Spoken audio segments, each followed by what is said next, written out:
Saudações a todas, a todos. Estamos com os Gálatas lendo a carta que Paulo escreveu a eles.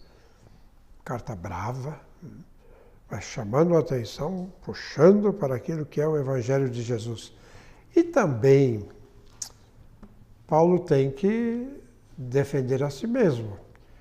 Ele fez um trabalho missionário lá. E ele sempre disse isso. Olhem como eu vivo, olhem como eu faço. Então, atacar, no caso, o ensinamento de Paulo, é atacar também a vida dele. Então, ele tem que defender a si mesmo e mostrar que ele está no caminho de Jesus Cristo. Então, isso também acontece entre nós. Você está no caminho de Jesus Cristo, mas a instituição humana na qual está o pecado não reconhece. Não importa. O que importa é estar no caminho de Jesus Cristo. Então, o que é que Paulo faz agora, depois dessa introdução? Ele vai se defender um pouco, ele vai apresentar a sua apologia primeiro. E depois, então, ele entra numa temática que para ajudar os Gálatas a terem base no Evangelho que eles já tinham abraçado. E uma temática muitíssimo importante que Paulo vai desenvolver depois. Mas ainda no capítulo 1, a partir do versículo 11, onde estou agora, entrando para o capítulo 2, a gente percebe Paulo se posicionando diante da comunidade. E o que é que ele diz? Eu vos faço saber, irmãos, que o Evangelho por mim anunciado não é segundo o homem, pois eu não o recebi nem aprendi de algum homem, mas por revelação de Jesus Cristo. O que eu ensino a vocês não aprendi na escola. O que eu ensino a vocês aprendi de Jesus Cristo, diz Paulo. Ouviste certamente da minha conduta de outrora no judaísmo, de como perseguia sobremaneira e devastava a Igreja de Deus, e como progredia no judaísmo mais do que muitos compatriotas da minha idade, distinguindo-me no zelo pelas tradições paternas. Se alguém foi judeu, diz ele, fui eu. Eu era zeloso das tradições do meu povo, das tradições da minha família, na escola de Gamaliel em Jerusalém, e perseguia o cristianismo. Então, não sou simplesmente alguém que deixou o judaísmo para trás. Eu não deixei nada para trás. Eu descobri algo novo que está na frente. Quando, porém, a grande frase, versículo 15, quando, porém, aquele que me separou desde o seio materno, profeta Jeremias, e me chamou por sua graça, houve por bem revelar em mim seu Filho, para que o evangelizasse entre os gentios. O que aconteceu? O Pai revelou em mim Jesus Cristo. Para quê? Para a missão. A mesma coisa de Jesus, não? Jesus é enviado para uma missão. Paulo recebe a revelação de Jesus Cristo nele para uma missão, para evangelizar, anunciar Jesus entre os gentios, os Gálatas no caso. O que aconteceu naquele momento?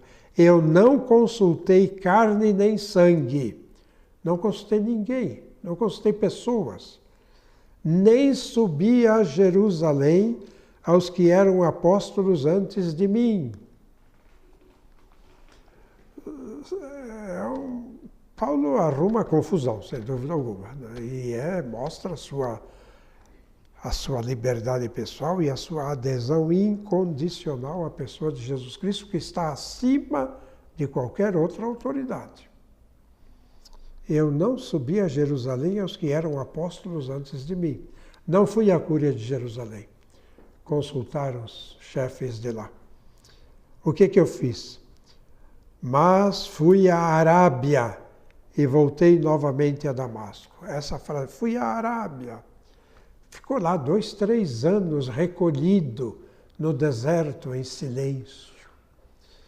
Silêncio com Deus.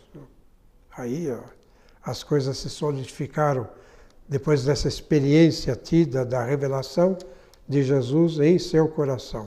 Voltei novamente a Damasco. Em seguida, após 3 anos, subi a Jerusalém para avistar-me com Cefas, com Pedro, e fiquei com ele 15 dias. Ficou 15 dias lá com Pedro. Não vi nenhum apóstolo, mas somente Tiago, irmão do Senhor, que era o chefe da comunidade de Jerusalém. Isto vos escrevo e vos asseguro diante de Deus que não minto. Em seguida fui às regiões da Síria e da Cilícia, da terra dele, de modo que pessoalmente eu era desconhecido às igrejas da Judeia que estão em Cristo. Apenas ouviam dizer: quem outrora nos perseguia, agora evangeliza a fé que antes devastava, e por minha causa glorificavam a Deus. Então, diz ele, a minha experiência de judeu é profunda, minha experiência de conversão é profundíssima. É a partir desta experiência que eu anuncio o Evangelho. Não aprendi na escola e nem recebi um documento de permissão dos apóstolos de Jerusalém. Mas não deixei de procurar Pedro. Fiquei 15 dias com ele. E também encontrei Tiago, o chefe da igreja de Jerusalém. As relações se mantêm, a igreja está viva. Mas, acima de tudo, nosso Senhor Jesus Cristo. Ele continua no capítulo 2 com a sua apologia, dizendo, está contando a sua história, que é importante porque aqui está alguma coisa da vida de Paulo que ele está dizendo. Nos Atos dos Apóstolos é Lucas que está dizendo sobre Paulo. Aqui é Paulo falando de si mesmo. E em seguida ele diz que 14 anos mais tarde, que aconteceu nesse período, não? Subi novamente a Jerusalém com Barnabé, foi o grande amigo dele, tendo tomado comigo também Tito, um convertido. Subi em virtude de uma revelação. Aqui também parece que Paulo teve que ir a Jerusalém, aconselhado pelos irmãos. A pregação dele era ainda contestada, precisava se explicar, mas ele diz, eu subi em virtude de uma revelação. Ele diz, Deus me disse para subir. E expus-lhes aos apóstolos, ao concílio de Jerusalém, em forma reservada aos notáveis. Então, ele se reuniu com os notáveis de Jerusalém, as autoridades maiores da igreja, expus o evangelho que prego entre os gentios. Ele diz aqui em forma reservada, a fim de não correr nem ter corrido em vão. Então eu expus a eles o que eu estou fazendo, porque também não quero me enganar, não quero errar, não quero ter corrido em vão. Então vamos confrontar aquilo que eu estou ensinando com estes homens de Jerusalém. Ora, nem Tito, que estava comigo e que era grego, foi obrigado a circuncidar-se. Então, vocês na Galácia estão agora aceitando a circuncisão.